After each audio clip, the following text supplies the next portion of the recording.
Good morning and welcome to Our Issues Milwaukee. I'm your host, Andrea Williams. We're talking politics this morning, and my first guest is Wisconsin State Representative Mandela Barnes. He represents Wisconsin's 11th Assembly District. He is a graduate of Milwaukee's John Marshall High School and Alabama A&M University. Representative Barnes was sworn into office in 2013 and serves on several committees, including urban education, state and federal relations, and workforce development, to name a few. Good morning. Good morning. Thank you for having me today. It is a pleasure. It's an honor for me to be on the show. Some of those committee assignments have changed. Those were last session. This session I serve on small business, jobs in the economy, corrections, and education. Okay, so education remains a part of something education you're doing. remains. It has always been. It's been a part since before I was elected, and it continues to be as someone in office. All right. Well, I am eager to learn more about you. For starters, tell us what areas make up the 11th Assembly District. So the 11th Assembly District is roughly in the city of Milwaukee from Titonia to 76th, east to west, and Hampton to Bradley, south to north, and it also includes the southern half of Glendale. So it's a pretty diverse district, a lot going on, varying income levels, race. It's racially made up of more diverse than a lot of other districts in the city of Milwaukee. It is a majority city of Milwaukee district. It is a heavy Democratic performing district, and it was the district that I lived in the majority of my life. So I had the opportunity to represent a lot of people who saw me grow up as a child. My parents still live in the district, so it's an honor, during election time to drive past their house and see everybody with a yard sign that my dad put up with or without their permission, probably. So. I love that. So, as I said, this is an opportunity for our viewers to learn more about you. After graduating from college, you came back to Milwaukee and you started interning in Mayor Tom Barrett's office. When did you first know that you wanted to get into politics? Right. So during college, I went to college actually for mass communications. I went to do TV and radio. Okay. Initially, that's what I saw for myself. John Marshall High School is broadcast journalism specialty school, and I wanted to carry that over into my professional life. Halfway through college, I sort of, I got involved in NAACP. I was involved in student government and a couple other organizations. And throughout my involvement in those organizations, I felt a different sense. I sort of feel a different calling. And I explored, the reality of a political career. And I thought about it a lot, and I didn't want to change my major. It was too late at that point. But after, finishing college, I actually worked on a campaign. I left Alabama, went to Louisiana, worked on the campaign. We were unsuccessful, unfortunately. Then I moved back to Milwaukee. When I came back to Milwaukee, I was just knocking on doors, trying to figure my way out back in Milwaukee, because I hadn't been home permanently since 2003, so that had been about 6 years. I graduated high school at age 16, so I hadn't spent any adult years in Milwaukee. So when I'm back in Milwaukee, and I ended up at the mayor's office, even after college, even after working, and I interned in the mayor's office. And I tell people that all the time. In 2009, I was an intern in the mayor's office. In 2012, I had the opportunity to run for a seat in the legislature, and I was successful in running for that seat. Yeah, well, there's a lot of that. That's a lot, because to graduate from high school at 16 is saying a lot in itself.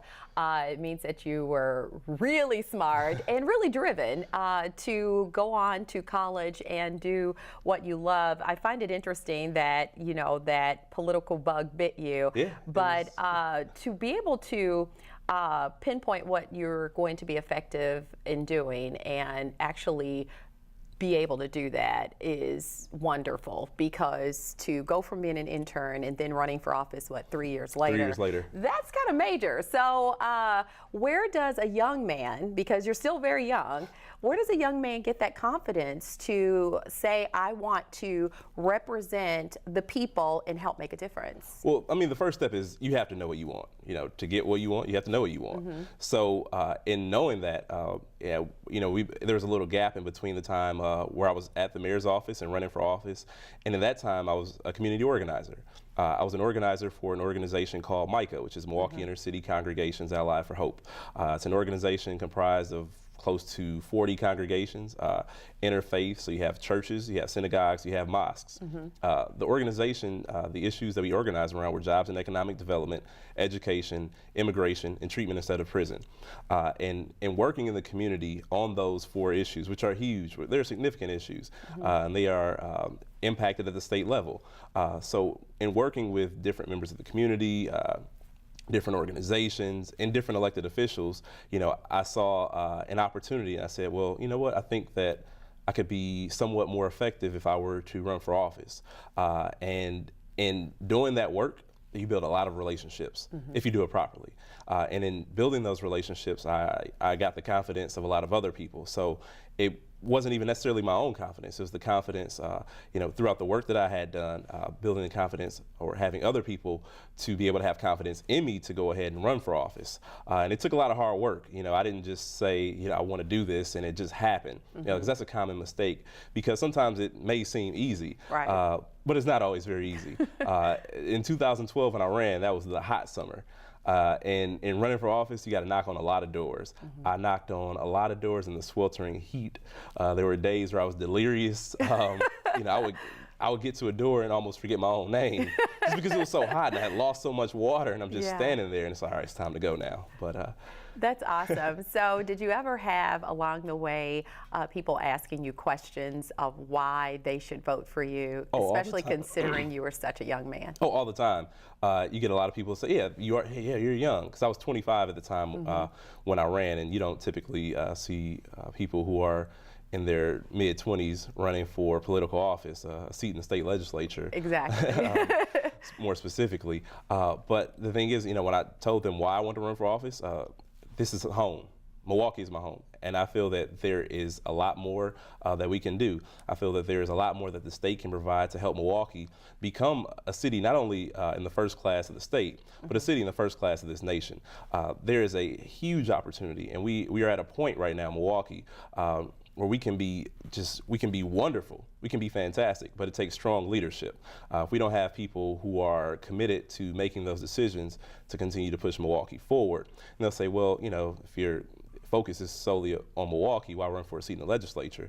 Well, that's to say that, Milwaukee gets everything that they can from the state. That always isn't the case. And I think that we need as many leaders in the state capitol, who are going to have that Milwaukee focus, who are going to say, Milwaukee is important to the entire state of Wisconsin, whether you live in Superior, whether you live in Eau Claire. Milwaukee is important to to your own survival. I agree with that completely. And during your journey to becoming a politician, you worked for the Milwaukee Area Workforce Investment Board as well. So you would say that working with Micah and with the investment board, that your experiences helped you gain a better insight of what the issues were and how you wanted to tackle those issues. Oh, absolutely. So at the Milwaukee Area Workforce Investment Board, I started out in the Youth Services Department with the Youth Summer Job Program, with the Earn and Learn program, when we placed students in different work experiences over the summer. So having that opportunity to see what it meant for our youth to be engaged during the summer, to earn a paycheck during the summer, and to be so tired when they got home that there was no trouble for them to get into right. was so important. And then after the Youth Summer Job Program, I transitioned into more of the adult services, did some contract monitoring, did a few other things as far as helping adults who were looking for employment. The ironic thing is, after helping people find jobs, I was actually laid off. Oh wow! Oh wow! But it's one of those things. Everything in life helps build character. It helps build right? character because there are circumstances that that just are unforeseen sometimes, and you have to roll with it. And I think that made me stronger. It helped me out, and in the end, it was an experience that I can look back and say, well, I know next time. And that when things happen, you just have to kind of pull up the straps on your boots and keep it moving. You have and I think your story in itself is very motivational for people. One, to know that anything you set your mind to, you can make it happen. The only person that really can hold you back is you. And also, I think that for young people, you are a great inspiration as well in being so young, and I don't want to keep emphasizing that, but really sometimes people don't even know what they want to do at 30 years old, let's not already have a political office at 25. So I think that's pretty awesome.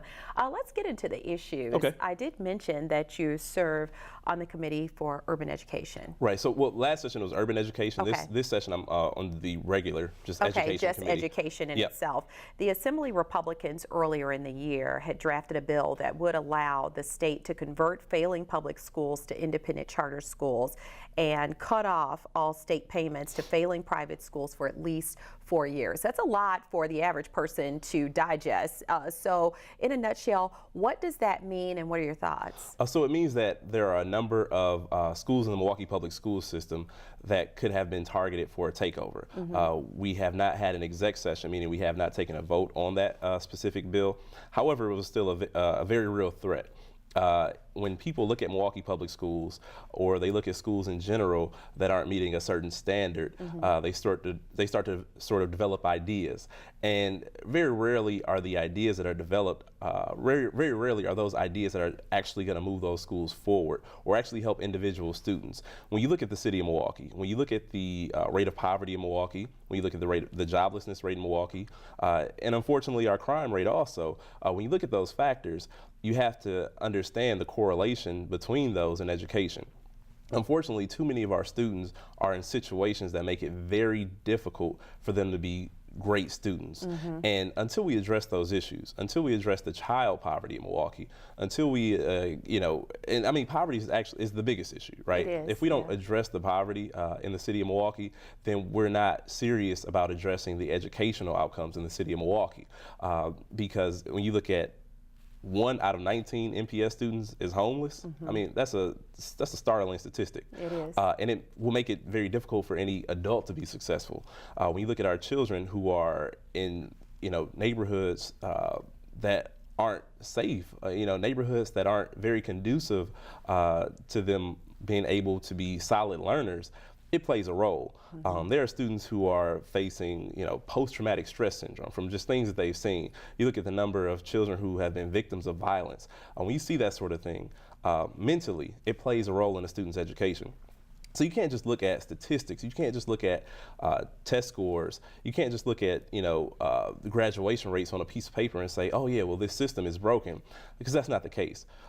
What's broken is, we have a lot of societal factors that play a role, and if we don't address those societal factors, we will never shift the paradigm in our educational outcomes. In the city of Milwaukee, in the city of Madison, Racine, or anywhere in the country for that matter. That's so true, so very true. And so it's important to have that voice as someone who understands that, be able to speak when you're with a number of legislatures who are making decisions that will definitely impact children and their families. So what is said when you bring up these factors in debate? What's the response to those who come up with these type of proposals? So unfortunately, so many people are so far removed from the issues, from the root causes, and they haven't seen the issues. They read about it, they hear about it, they get a study about it, but don't actually experience it by any means. Yeah. And so it's hard for them to understand. And the majority of the times when I explain it and like that, it's the first time they've ever heard that those were, that's what's going on in Milwaukee, that those are issues that are taking place, that, and it's hard to, if you're in, certain parts of the state, those issues are very abstract. You may see movies, you may, even see the news, but you don't actually live it, so you don't understand it. Wow, very interesting. We're going to continue this conversation about the public school system, and then talk about a couple other things that have been on your agenda lately. I'll be more than happy to. Thank you so much. You stay right there. All right. We'll continue our conversation with Wisconsin State Representative Mandela Barnes, who is representing Wisconsin's 11th District, Assembly District, and we'll do that right after this.